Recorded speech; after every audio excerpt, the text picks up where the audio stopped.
2 நாள் பயணமாக சென்றுள்ள முதலமைச்சர் மு.க.ஸ்டாலின் சேலம் மாவட்டம் மேட்டூரில் ரோட் ஷோ பயணம் மேற்கொள்கிறார்.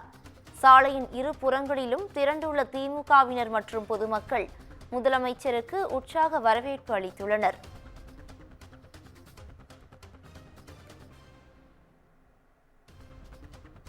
இது குறித்தான கூடுதல் விவரங்களோடு எமது செய்தியாளர் சிவகுமார் இணைகிறார். சிவகுமார், வணக்கம். இது குறித்தான முழு விவரங்கள் என்ன? சேலத்துக்கு 2 நாள் பயணமா நேற்று முதல்வர் மு.க.ஸ்டாலின் வந்திருந்தாரு.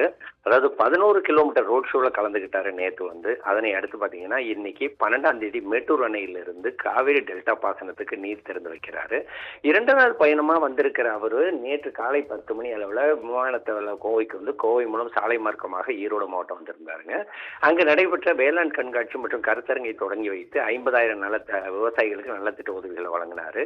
பின்னர் நேற்று மாலை சேலம் சென்ற முதல்வர் திமுக நிர்வாகிகளோட ஆலோசனை மேற்கொண்டு மேட்டூர்ல தங்கினாரு. அதனை அடுத்து இன்று மேட்டூர் அணையிலிருந்து காவிரி டெல்டா பாசனத்துக்காக தண்ணீர் திறந்து வைக்கிறாரு.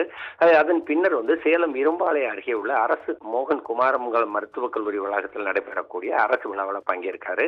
சுமார் 1 லட்சம் பயனாளிகளுக்கு நலத்திட்ட உதவிகளை வழங்கியும் புதிய திட்டப்பணிகளுக்கு அடிக்கல் நாட்டியும் அதே மாதிரி முடிவுற்ற திட்டப்பணிகளை திறந்து வைத்தும் இன்னைக்கு முதல்வர் பேசுகிறாரு.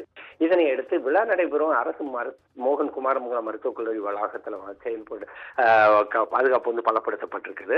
அதாவது முதல்வரோட தமிழகம் முழுவதுமே முதல்வர் தற்போது ரோட் ஷோ வந்துட்டு இருக்கிறாரு. மின்பை பொதுமக்களை சந்திச்சு அவங்களோட குறைகளை கேட்கறது, அதே மாதிரி பாத்தீங்கன்னா 5 கிலோமீட்டர்ல இருந்து 7 கிலோமீட்டர் 11 கிலோமீட்டர் வரை நடைபயணமா மேற்கொள்றது, குழந்தைகளை தூக்குறது, அதே மாதிரி பாத்தீங்கன்னா பொதுமக்கள்கிட்ட மனு வாங்குறதுன்னு பல்வேறு நலத்திட்ட அதாவது பல்வேறு வகையில மக்களை சந்திச்சுட்டு இருக்கிறதோடு இல்லாம நலத்திட்ட உதவிகளும் வழங்கிட்டு இருக்கிறாரு. அதை ஒட்டிய தற்போது இந்த திட்டமானது நடைபெற்று வருது.